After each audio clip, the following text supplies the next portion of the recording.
Alright, 0.5.3 patch notes. It is looking like a pretty juicy one here. Let's see what it's got. Runes of Aldur changes. The maximum number of remnants in a grand expedition now increases per waystone tier with the highest number of remnants possible to be found in tier 15 plus maps. Grand expedition chests have been greatly improved. All the basic weapon and armor chests have been removed. Now you should find an abundance of chests which drop currency, unique items, and waystones. Additionally, there are now mysterious chests that drop regular items and trinkets, with trinket chests, both of which drop items with very high rarity bonus. You can now place 15 explosives from 20 in a grand expedition to reduce the length of the encounter. Combined with the higher value chests and increased number of remnants, your decisions will also be more important. Sounds pretty good changes.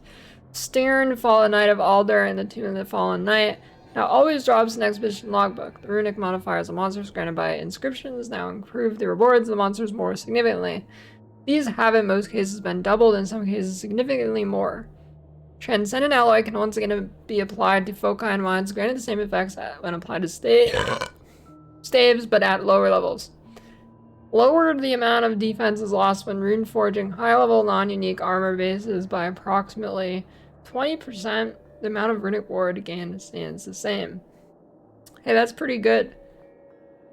Existing items will automatically update to newer, higher values. Oh, sick. Build is buffed by a tiny bit. Improve the performance of fragments of past mortar explosion and reduce the amount of blur used by I have no idea what that is. Cool. Sounds like Expedition's a little better. I haven't really done much Expedition. Maybe I'll do it now. Endgame changes. Previously attempted maps now have additionally 50% reduced XP earned on top of the already penalized item rewards. Interesting. Followers of the King in the Mists have taken up residence within the maze of the Crux of Nothingness and aimed to kill you as you tried to escape the maze.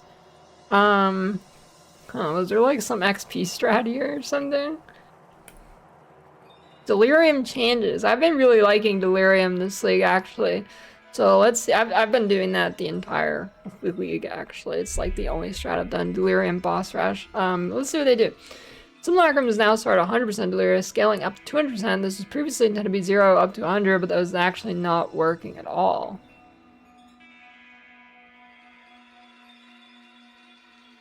Oh, well that makes sense, because Delirium, Simulacrum seem really easy to me, so I guess that makes sense.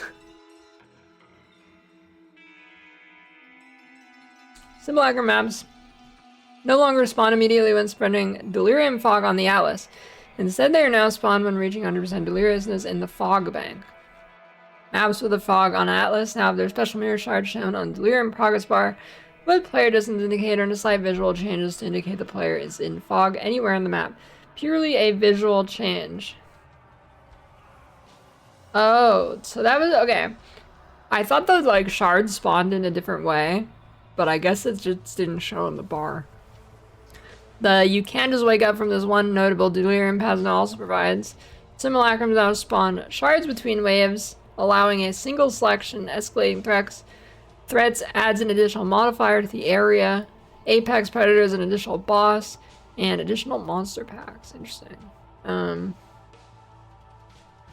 think it's gonna probably be the Apex or the additional mod. That's better.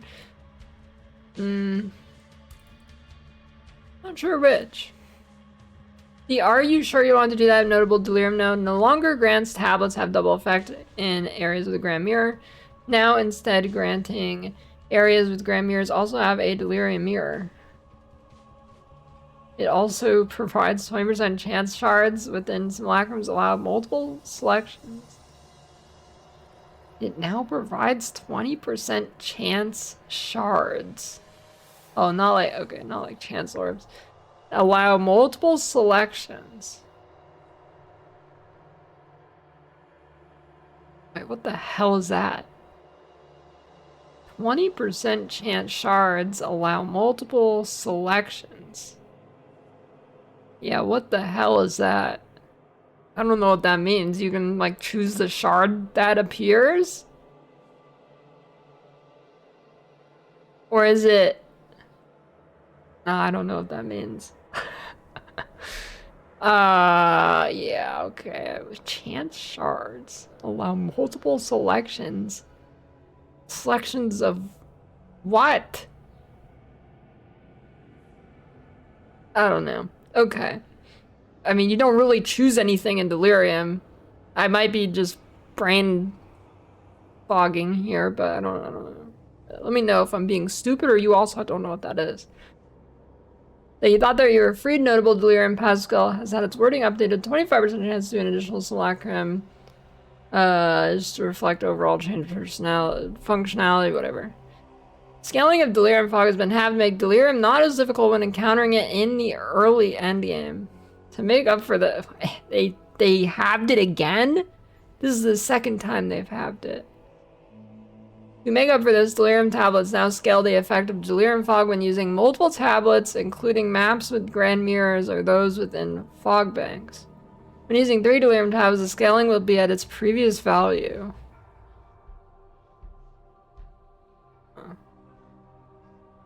Improved Delirium Pure Escalation Shards. These will now enhance all normal shards to release pure emotion Delirium monster packs as opposed to special shards that are on the bar. You can now also see when these shards are enhanced as they are imbued with purple blasty energy. Wait. Oh, I think I know what this means. No, I don't. What is that? I was thinking like you can choose which shard appears on the atlas, but dude, I have no idea what that means. Improved Delirium Pure Escalation Shards. These will now enhance all normal shards. Oh, I just read that. Additional monsters, loads of mire. I wonder if that's actually doesn't feel bad to do now.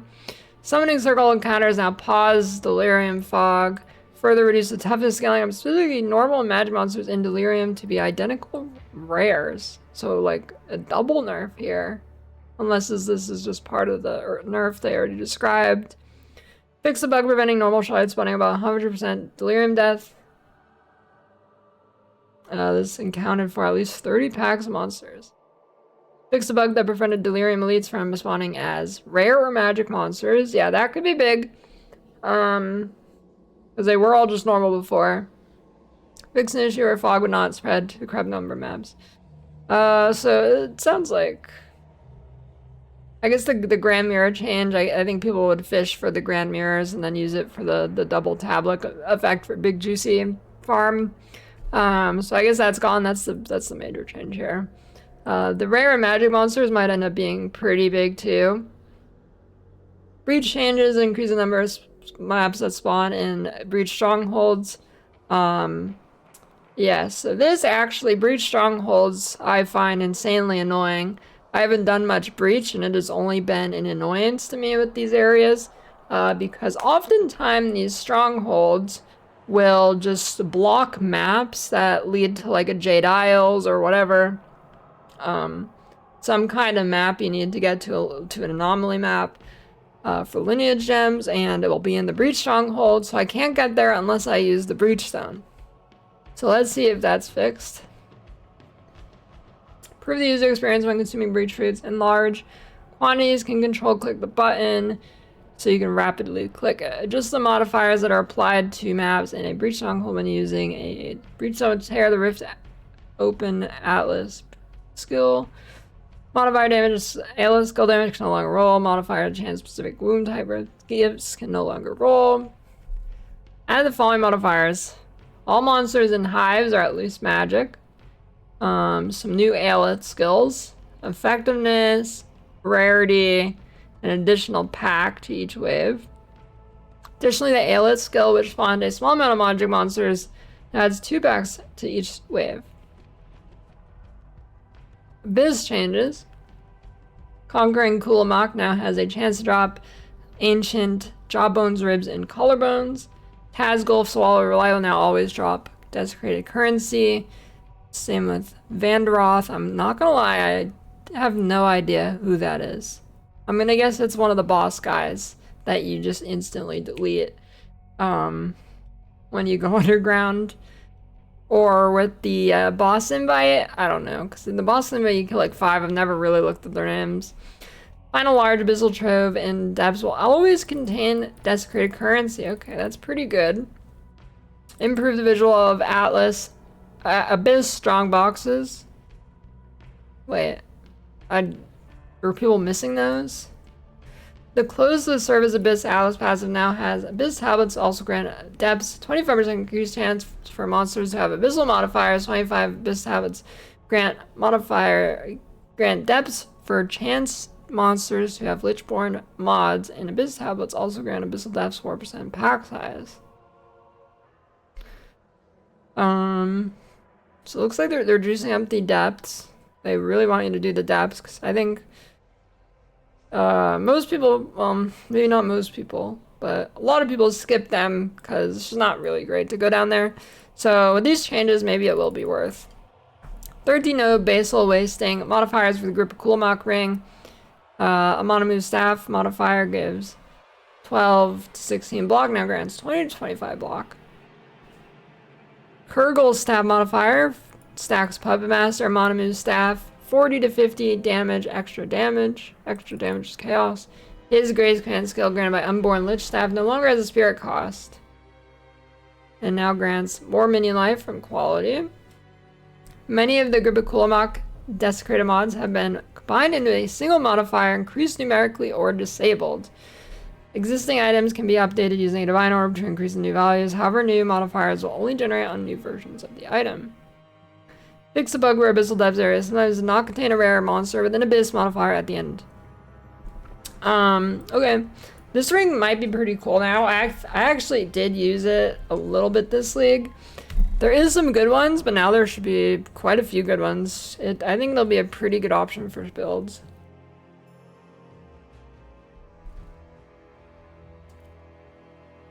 Temple changes. Offerings of the Queen Notable Temple Atlas no longer grants 50% chance of all rare beacons, obtain an additional temple currency item, or 25 chance of all beacon and unique items, drop an additional random temple currency. Instead, it now provides a rare unique monster in the area is corrupted when Vault beacons are activated. This change is to ensure the temple is a source of temple currency while providing a new mechanism for players to interact with monsters outside the temple.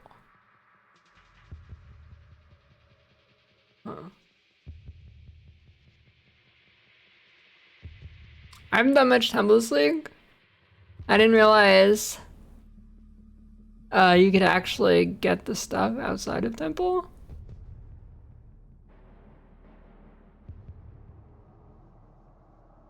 I guess I really want to be in the Temple. Reduce the frequency of its series Temple biome restricted rooms enabled by the Secrets of the Ancients Noble Temple. Atlas passive skill is combined with the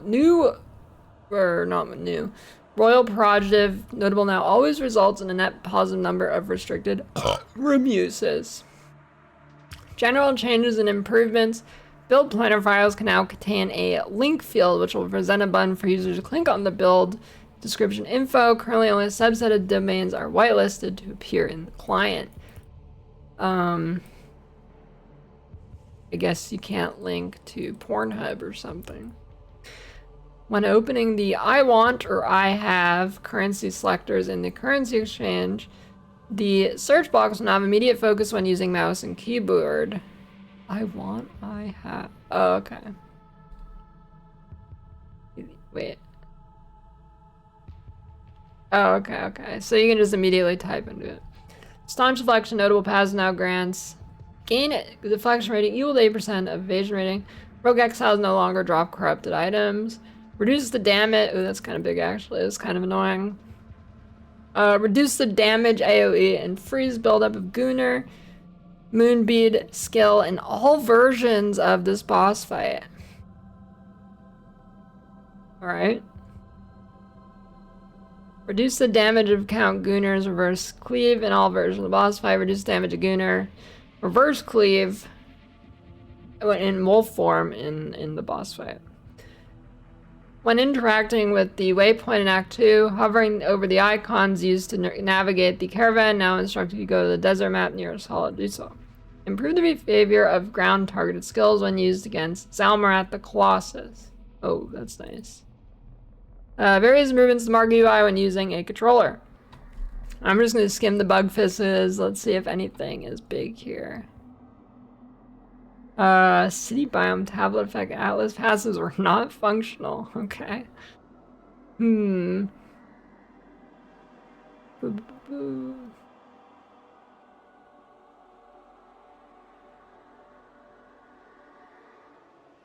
Bug where stern can sometimes fail to emerge. Yeah, that happened. I was just stuck down there. Unique chest can't drop a unique item. Let's see.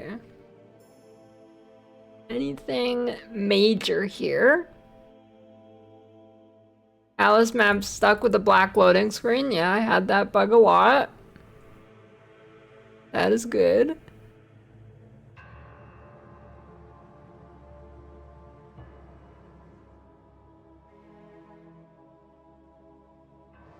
There's a bug where damage is piling and seriously sell by the RF staff would not always update immediately based on your stats changing. Fix a bug where swords that are granted a random shrine buffer almost always granting greed shrines. Bug with Slork word, if you had enough defenses it would amplify damage.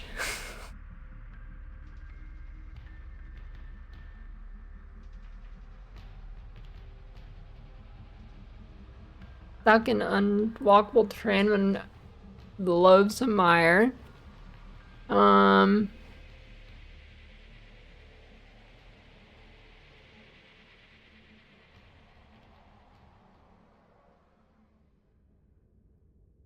It looks like... Yeah, okay. Nothing too major in the bug fixes, a few ones that are pretty nice. Overall, looks like a pretty good patch. They're really putting in work this league. This is the great nerfing patch, I guess, for enemies. I think literally almost everything has been nerfed in 0.5. It continues to be the great nerfing league. At this point, honestly, I don't even notice it because everything's been nerfed so much. It being any weaker, I honestly don't even notice, so. Not really a problem for me. I guess it's not a problem for anybody, but you know, if you complain about it being too easy or something, I mean, at this point, I don't think it can get much easier. And, hey, it's fine with me. I am good with it being a chill game. Yeah, it looks like it's the entire patch, so yeah, looks pretty good. Nice.